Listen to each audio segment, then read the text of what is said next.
Hello बच्चों, मैं Bhupendra Kumar BPSC विद्यापीठ में आप सभी का स्वागत है। और आज हम लोग नेशनल मूवमेंट राष्ट्रीय आंदोलन से संबंधित बहुत ही प्रमुख टॉपिक, जहां से शुरुआत होता है राष्ट्रीय आंदोलन के टॉपिक का, उसकी चर्चा करेंगे। और मैंने जैसा कि आपको कमिट किया है कि मैं नेशनल मूवमेंट से रिलेटेड मैक्सिमम टॉपिक को वीडियो के माध्यम से पढ़ाऊँगा, जहाँ से आपके मैक्सिमम सवाल बन जाएंगे। नेशनल मूवमेंट में दो तरह के टॉपिक होते हैं। एक फैक्चुअल, जैसे आपको पूछा जाएगा कि भारतीय राष्ट्रीय कांग्रेस की स्थापना कब हुई, किसने की, एक फैक्चुअल होता है। और भारतीय राष्ट्रीय कांग्रेस पर मैंने पहले ही ट्रेडिशनल में 3 वीडियो जारी कर दिया है, जिनमें सारा सवाल आपका बन जाएगा।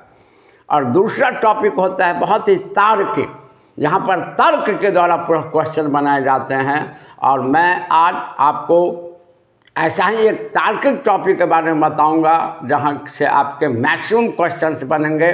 शर्त है कि लेक्चर को गौर से समझें, और हमारी पढ़ाई का आधार हमेशा जो रहा है वही है।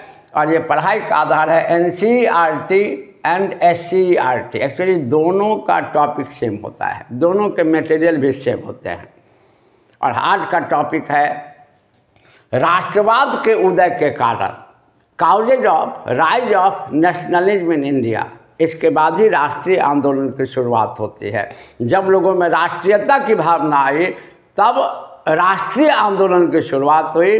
तो राष्ट्रीय आंदोलन का जो पहला टॉपिक होता है और तार्किक टॉपिक होता है, वो यही होता है राष्ट्रवाद के उदय के कारण। और इसमें तार्किक प्रश्न बनाए जाते हैं, और ये तभी आपसे बनेगा जब इसका अध्ययन आपने गहराई से किया हो। तो भारत में राष्ट्रवाद के उदय के क्या क्या कारण थे, जिनके बारे में एनसीईआरटी या एससीईआरटी में जितनी चर्चाएं की गई हैं, वे इतने बिंदुओं में चर्चाएं की गई हैं। और इतने बिंदुओं को अगर सही ढंग से समझ लिया जाए तो मेरा 100% विश्वास है कि आपका सारा सवाल इस टॉपिक से बन जाएगा। तो चलिए सबसे पहले देखते हैं राष्ट्रवाद के उदय का जो पहला कारण था, वो था ब्रिटिश आधिपत्य की चुनौतियों का परिणाम। जैसा कि हम सभी जानते हैं कि 1757 में अंग्रेजों ने गुलाम बना लिया भारत को, और गुलामी के बाद लगातार शोषण किया इन्होंने।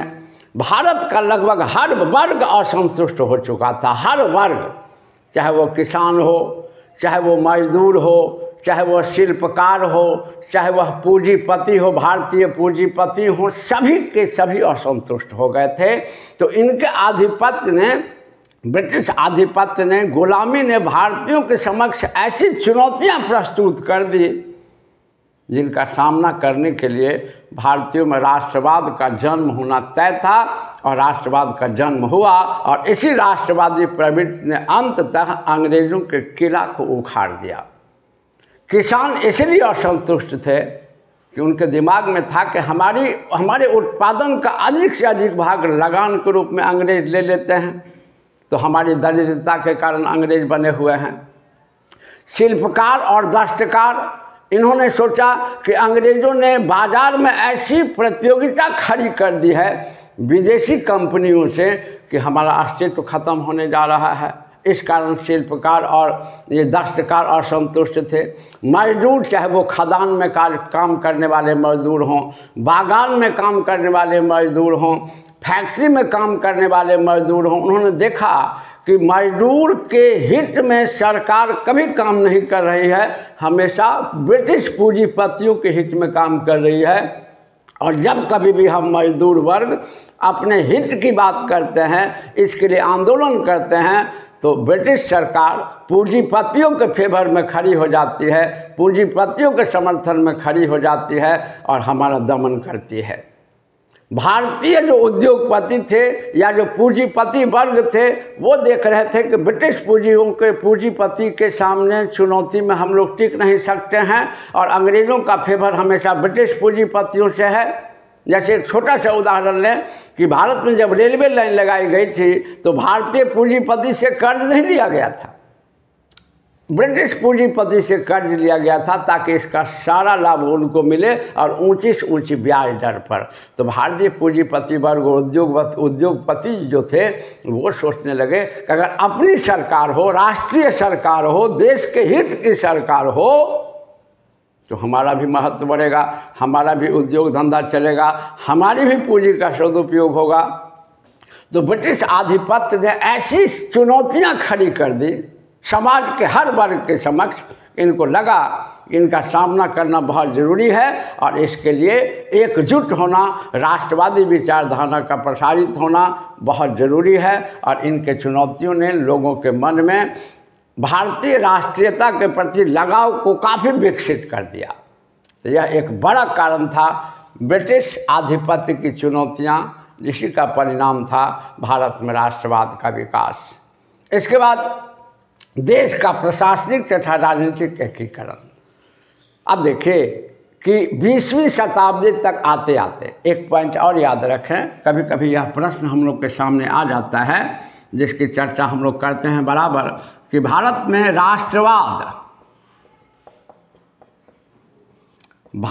राष्ट्रवाद का जो आरंभ है यह 19वीं शताब्दी के उत्तरार्ध की घटना है। राष्ट्रवाद का आरंभ 19वीं शताब्दी के उत्तरार्ध में हुआ। तो 19वीं शताब्दी का मतलब होता है 1800 से लेकर के 1900 तक के बीच को कहेंगे 19वीं शताब्दी, 1901 तक को कहेंगे 19वीं शताब्दी, 1801 से लेकर के 1900 तक को कहेंगे 19वीं शताब्दी। और 19वीं शताब्दी के उत्तरार्ध का मतलब कि 1885, उत्तरार्ध मतलब आधा का उत्तर, तो आधा हो गया 1850। तो 1850 के बाद 1885 से जिस दिन जब भारतीय राष्ट्रीय कांग्रेस का स्थापना होती है तब राष्ट्रवाद का स्टार्टिंग है। तो यहाँ एक क्वेश्चन हमारा रहता है कि भारत NCERT दिए हुए है और जो भी मैं आपको पढ़ाता हूँ वो अक्षरशः NCERT SCERT से डायरेक्ट सवाल बनना आपका तय है। तो 18वीं शताब्दी के उत्तरार्ध से यानी तो 1885 से भारत में राष्ट्रवाद का आरंभ हुआ और 20वीं शताब्दी तक जाते जाते राष्ट्रवादी भावना भारत में काफ़ी फैल गई। इसके पीछे एक बहुत बड़ा कारण था कि देश का प्रशासनिक तथा राजनीतिक एकीकरण। एक्चुअली क्या है कि 20वीं शताब्दी तक आते आते भारत का प्रशासनिक एकीकरण हो चुका था, अर्थात भारत के अधिकांश क्षेत्र पर अंग्रेज़ों का अधिकार था और सभी में एक जैसी प्रशासनिक व्यवस्था थी, सभी की एक जैसी आर्थिक और राजनीतिक नीति थी। और दूसरी बात कि राजनीतिक एकीकरण भी हुआ, राजनीतिक विचारधारा पूरे भारत का एक हुआ। इसके पीछे एक बहुत बड़ा कारण था रेल, डाक और तार व्यवस्था का विकास। तो एकीकृत तार व्यवस्था और डाक व्यवस्था के कारण लोग आपस में, पूरे भारत के लोग जुड़ गए। रेल के कारण यातायात का विकास हो गया और नेताओं का संपर्क पूरे राष्ट्रीय स्तर पर बढ़ा। पूरे भारत के लोग एक जगह से दूसरी जगह जाने लगे। तो लोगों में जब आपस में चर्चाएं हुई तो सभी की समस्याएं तो एक ही थी, सभी तो अंग्रेजी शोषण के शिकार ही थे। तो पूरे भारत में राजनीतिक रूप से एक मत,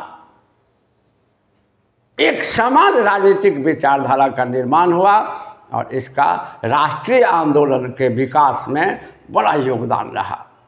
तो भारत में राष्ट्रीय आंदोलन के राष्ट्रीयता के विकास में देश का प्रशासनिक तथा राजनीतिक एकीकरण का बड़ा योगदान था। इसके बाद आधुनिक पाश्चात्य शिक्षा तथा अंग्रेजी भाषा की शिक्षा का प्रसार। जैसे बहुत तार्किक पोर्शन है और इनमें से सवाल बनाना तभी संभव होगा जब लेक्चर को गौर से आप सुनेंगे। और मैंने जैसा कि आपको बताया है कि मैं एक एक टॉपिक को इतना बढ़िया ढंग से पढ़ा दूंगा कि आपके सभी पर्पस सॉल्व हो जाएंगे। और आधुनिक पाश्चात्य शिक्षा माने पश्चिमी शिक्षा का जब प्रसार हुआ तो पश्चिम के लोग किस तरह से खुले वातावरण में रह रहे हैं, जिस पश्चिम के लोग, ब्रिटिश पश्चिमी देश कहलाता है, जिस पश्चिम के लोग भारतीयों को गुलाम बनाए हुए हैं, यहाँ के लोगों को कोई अधिकार नहीं है, उसी पश्चिमी देशों में लोग स्वतंत्र वातावरण में जी रहे हैं। वहाँ जनतांत्रिक शासन प्रणाली प्रचलित है, लोगों के जनतांत्रिक अधिकार हैं और स्वतंत्र जीवन यापन कर रहे हैं। और उन्होंने ही भारत को इस कदर गुलाम बना रखा है, ऐसा दबा रखा है भारतीयों को, ताकि इनको कोई अधिकार नहीं है। तो लोगों ने जब देखा, और दूसरी बात कि इस काल के यूरोप में या पश्चिमी देशों में राष्ट्रवादी आंदोलन बहुत सारे हुए, जिसमें शोषण के खिलाफ आंदोलन चला गया और आंदोलन चला के लोगों ने बहुत सारे अधिकार प्राप्त कर लिए।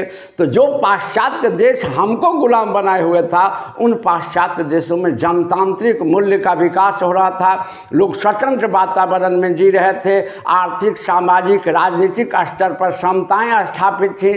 तो जब पाश्चात्य शिक्षा का विकास भारत में हुआ, प्रसार हुआ और लोग पाश्चात्य शिक्षा से अवगत हुए, पाश्चात्य देशों के राजनीतिक विचारधारा को जब उन्होंने देखा तो इनको लगा कि हमारे भी देश में इसी प्रकार का स्वतंत्र वातावरण होना चाहिए, नागरिकों को जनतांत्रिक अधिकार दिया जाना चाहिए। और दूसरी बात कि अंग्रेजी भाषा की जब शिक्षा इनको मिली, तो भारत में तो क्षेत्रीय स्तर पर अलग अलग भाषाएं हैं, तो एक भाषा भाषी के लोग दूसरे भाषा भाषी से भाषा के आधार पर संपर्क नहीं कर पाते थे, लेकिन अंग्रेजी भाषा राष्ट्रीय स्तर पर संपर्क सूत्र का काम किया।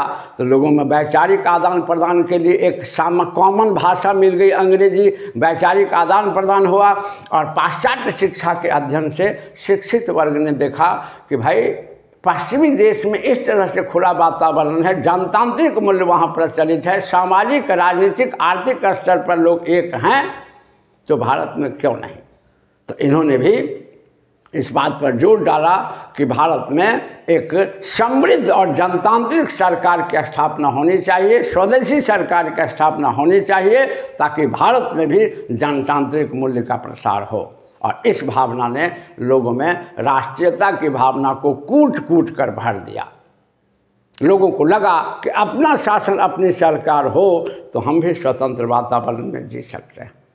इसके बाद एक बहुत बड़ा कारण था प्रेस की भूमिका। तो प्रेस को तो समझते ही हैं, बहुत बड़ी भूमिका निभाता है। इस काल के प्रेस से निकलने वाले राष्ट्रवादी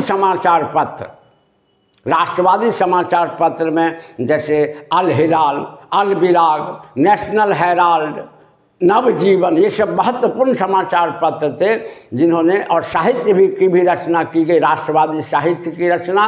तो राष्ट्रवादी समाचार पत्र और राष्ट्रवादी साहित्य के माध्यम से राष्ट्रीयता के विचार को पूरे भारत में फैलाया गया और पूरे भारत में अखिल भारतीय स्तर पर सामाजिक और राजनीतिक चेतना का विकास हुआ, जिसने राष्ट्रीयता के विकास को गति प्रदान कर दिया। तो बहुत बड़ी भूमिका थी प्रेस की। इसके बाद गौरवपूर्ण अतीत का महिमा मंडन, राष्ट्रवादी नेता बहुत सारे ऐसा थे जिन्होंने दिखाया कि हमारे भारत में अतीत में एक से एक ये शासक हुए हैं जिनके काल में लोगों ने स्वतंत्र ढंग से ये जीवन यापन किया है, विभिन्न प्रकार के अधिकारों को भोग किया है, जैसे अशोक महान, चंद्रगुप्त मौर्य, अकबर महान, इन सब जैसे अकबर को राष्ट्रीय राजा कहा जाता है, ध्यान रखेंगे। अशोक महान राजा है भारत का पहला, अकबर भी महान राजा है। भारत के इतिहास में दो ही राजा को महान का दर्जा मिला, अकबर को और अशोक को। तो अशोक महान राजा है, अकबर भी महान राजा है, लेकिन राष्ट्रीय बादशाह की बात करें तो केवल अकबर को कहा गया है, क्योंकि यह पहला राजा था जिसने पूरे भारत को एक राष्ट्र के रूप में देखा था। तो भाई हमारे देश में अतीत में ऐसे ऐसे राजा हो चुके थे, बादशाह हो चुके थे, जिन्होंने पूरे भारत के नागरिकों को बहुत सारा अधिकार दिया था। लोग स्वतंत्र वातावरण में जी रहे थे, बहुत सारे अधिकारों को भोग कर रहे थे। तो जब लोगों को लगा किसी भारत में ऐसे ऐसे राजा हुए हैं, तो लोगों को लगा कि फिर से अगर अपना शासन हो, अपनी शख्सियत हो, तो हमारे देश में फिर उसी प्रकार का वातावरण स्थापित होगा जैसा कि अतीत में था। तो राष्ट्रवादी नेताओं ने जो गौरवपूर्ण अतीत का महिमा मंडन किया, इससे लोगों में आत्मगौरव और आत्मसम्मान का विकास हुआ और सभी चाहने लगे कि अपना देश, अपना शासन हो, इसने राष्ट्रीयता की भावना को काफ़ी आगे बढ़ा दिया। तो इसमें प्रश्न बनाने के लिए बहुत सारे तार्किक पक्ष को जानना जरूरी है। केवल पॉइंट से प्रश्न नहीं बनेगा। पॉइंट तो आपको सारा लिख लेंगे, लेकिन लेक्चर जब वीडियो को 2 से 3 बार सुनेंगे तो सारे दिमाग में बैठ जाएगा और तार्किक प्रश्न आपके बनेंगे। इसके बाद समाज सुधारकों की भूमिका। आप सभी जानते हैं कि 18वीं और 19वीं शताब्दी में भारत में समाज सुधार हुआ और समाज सुधारकों ने बहुत बड़ी भूमिका निभाई, लेकिन अप्रत्यक्ष भूमिका थी। सबसे पहले इन्होंने समाज में व्याप्त जो धार्मिक और सामाजिक बुराइयां थी उन पर करारा प्रहार किया। धार्मिक भेदभाव, धर्म में जो विभिन्न प्रकार की विसंगतियां थी उनको दूर करने का प्रयास किया और दूर किया।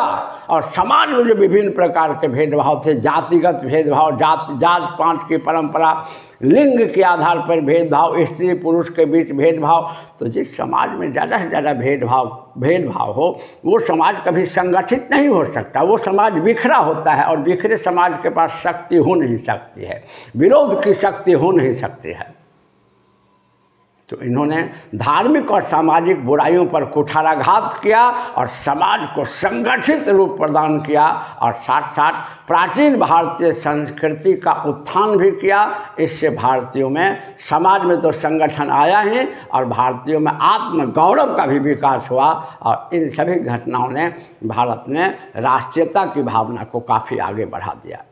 इसके बाद राजनीतिक संगठनों की भूमिका आप पढ़ते हैं। इस काल में एक से एक राजनीतिक संगठन बने जिसने भारतीयों में सामाजिक और राजनीतिक चेतना का विकास किया, जैसे मद्रास महाजन सभा, पूना सार्वजनिक सभा, इंडियन एसोसिएशन, भारतीय राष्ट्रीय कांग्रेस। ये सब प्रमुख राजनीतिक पार्टियां थीं, राजनीतिक संगठन थे जिन्होंने भारतीयों में अखिल भारतीय स्तर पर सामाजिक और राजनीतिक चेतना का विकास किया। इन्होंने समाज तो सुधार किया ही, साथ साथ अखिल भारतीय स्तर पर सामाजिक और राजनीतिक चेतना का प्रमुखता से प्रसार किया, जिसका राष्ट्रवाद के विकास में मुख्य योगदान रहा। इसके बाद लॉर्ड लिटन तथा लॉर्ड कर्जन की प्रतिगामी नीतियाँ। देखिए, भारत में जितने भी अंग्रेज गवर्नर जनरल आए उनमें कुछ ऐसे थे जिनके काल की कुछ ऐसी घटनाएं घटी जिसने भारतीयों के मन को खिन्न कर दिया। ब्रिटिश शासन से नफरत की भावना लोगों के मन में फैल गई और लगा कि ये शासन जितना जल्दी समाप्त हो। और यही जो भावना थी, यही जो चिड़चिड़ाहट थी लोगों में, स्वराष्ट्र के प्रति प्रेम, यह राष्ट्रवाद की भावना को विकसित कर दिया। लॉर्ड लिटन के काल में जितनी भी घटनाएं घटी उन सभी के कारण भारतीयों में ज़बरदस्त असंतोष व्याप्त हुआ। एक अलग जीएस का क्वेश्चन यहाँ भी आता है, जैसे लॉर्ड लिटन के काल में घटने वाली सबसे प्रमुख घटना जिसने पूरे भारतीयों को असंतुष्ट कर दिया वह था वर्नाकुलर प्रेस एक्ट, देसी भाषा समाचार पत्र अधिनियम। और आपने पढ़ा है कि इसने देसी भाषा में छपने वाले समाचार पत्रों पर प्रतिबंध लगा दिया, यानी प्रेस पर प्रतिबंध लगा दिया। इसके बाद आर्म्स एक्ट इसी के काल में बना। आर्म्स एक्ट में भारतीयों के लिए, वही अंग्रेज बिना लाइसेंस का आर्म रख सकते थे लेकिन भारतीय नहीं रख सकते थे। इसके कारण भी भारतीय काफ़ी असंतुष्ट हो गए। इसके बाद इसके काल में आप पढ़ते हैं कि इसके काल में दिल्ली दरबार का आयोजन हुआ और एक तरफ पूरा भारत आर्थिक रूप से त्राहि कर रहा था, बंगाल में अकाल पड़ा हुआ था और दिल्ली दरबार के नाम पर पैसे को पानी की तरह बहा दिया गया। इसी के काल में सिविल सेवा में प्रवेश की आयु को घटाकर 21 वर्ष से घटाकर 19 वर्ष कर दिया गया, तो बहुत सारे एस्पिरेंट सिविल सेवा से वर्जित हो गए। तो इसके काल में जो घटने वाली घटनाएं हैं, जो एक अलग से आपको ऑब्जेक्टिव में पूछता है, vernacular press act, arms act, Delhi दरबार, सिविल सेवा में प्रवेश की आयु को घटा देना, इन सब कारणों से पूरे भारत में असंतोष की भावना फैल गई और यही असंतोष राष्ट्र के प्रति लगाव की भावना को विकसित किया, जिसे कहते हैं राष्ट्रवाद का विकास। और लॉर्ड कर्जन के काल में भी कुछ इसी प्रकार की घटनाएं घटी जिसने पूरे भारतीयों को असंतुष्ट कर दिया। सबसे प्रमुख था इसके काल की घटना बंगाल विभाजन। इसके बाद इसी के काल में कलकत्ता कॉरपोरेशन एक्ट पारित हुआ, इसी के काल में विश्वविद्यालय अधिनियम पारित हुआ। और इन सब कारणों से भारतीयों में काफ़ी असंतोष फैल गया। और यह तो भारतीयों को दो कौड़ी का समझता था लॉर्ड कर्जन, कभी भी भारतीयों का सम्मान नहीं किया इसने। तो लॉर्ड लीटन और लॉर्ड कर्जन के काल की जो घटनाएं हैं, इसने पूरे भारतीयों को असंतुष्ट कर दिया। असंतोष पराकाष्ठा पर चली गई। और इसी असंतोष ने अपने राष्ट्र के प्रति प्रेम की भावना को उपजा दिया, लगाव की भावना को उपजा दिया, जिसने राष्ट्रीयता की भावना के विकास में केंद्रीय योगदान दिया, महत्वपूर्ण योगदान दिया। इसके बाद अंग्रेज़ों का जातीय दंभ तथा रंग भेद नीति। जातीय दंभ कितना था अंग्रेज़ों का, ये तो हम सभी जानते हैं। गोरा काला के बीच कितना बड़ा भेदभाव था। इस काल में न्यायिक भेदभाव था, न्यायिक भेदभाव, सामाजिक भेदभाव, हर तरह का भेदभाव। जैसे किसी भी यूरोपियन क्लब में भारतीयों और का प्रवेश वर्जित कर दिया गया था। यहाँ होटल पर लिखा रहता था, क्लब के सामने लिखा रहता था, कुत्तों और भारतीयों का प्रवेश वर्जित है। आप पढ़ते हैं प्रथम श्रेणी में काले लोगों के लिए यात्रा करना वर्जित होता था। इस काल में न्यायिक भेदभाव इस कदर था कि आप पढ़ते हैं कि लॉर्ड लीटन के जस्ट बाद जो लॉर्ड रिपन बना है गवर्नर जनरल, उसके काल में इल्बर्ट बिल विवाद आया है। यह क्या था? न्यायिक भेदभाव को समाप्त करने के लिए जो इल्बर्ट नामक व्यक्ति ने जो लॉर्ड रिपन के काल में एक विधेयक तैयार किया था, वो जब संसद में आया तो आते ही विवाद हो गया। और न्यायिक भेदभाव था, इसका उदाहरण है कि कोई भी गोरा व्यक्ति सभी काला का मुकदमा सुन सकता है, लेकिन कोई काला व्यक्ति गोरे व्यक्ति का मुकदमा नहीं सुन सकता है। इसी को समाप्त करने के लिए इल्बर्ट विधेयक आया लॉर्ड रिपन के काल में, जिस पर ज़बरदस्त विवाद हो कर दिया अंग्रेज़ों ने, जिसे इतिहास में श्वेत विद्रोह भी कहते हैं। तो न्यायिक क्षेत्र में भेदभाव था, रंग भेद नीति थी, सामाजिक क्षेत्र में भेदभाव था, और ये अपनी जाति और प्रजाति को विश्व में सर्वश्रेष्ठ मानते थे। तो समाज में इस कदर गोरा और काला के बीच भेदभाव उत्पन्न कर दिया था कि भारतीयों को लगा, भारतीयों के मन में ऐसा बने चुभा इनके जातीय भेदभाव की नीति, इतना अपमानित महसूस करने लगे भारतीय इस भेदभाव की नीति के कारण कि लगा कि यदि अपना राष्ट्र हो तो इस प्रकार के भेदभाव से मुक्ति मिले और हम भी सम्मानपूर्वक जीवन जिए। तो इस तरह से भारत में राष्ट्रवाद के उदय के यह सब मुख्य कारण थे। और इतने ही बिंदुओं में आपका सभी प्रश्न बन जाएगा, ये मेरा 100% विश्वास है। और ये टोटली NCERT और SCERT पर आधारित है। और आपका मैंने 99% सवाल आपका इसमें बन जाएगा यदि आपने लेक्चर को गौर से पूरी वीडियो को सुना है, एक एक पॉइंट को ध्यान में रखा है। आपके पास बोर्ड पर लिखा हुआ है, आपके वीडियो में पॉज करके सभी नोट को आप गौर से देख सकते हैं। और 2 से 3 बार अगर लेक्चर को गौर से आपने सुन लिया तो 100% तार्किक सवाल आपके बनेंगे।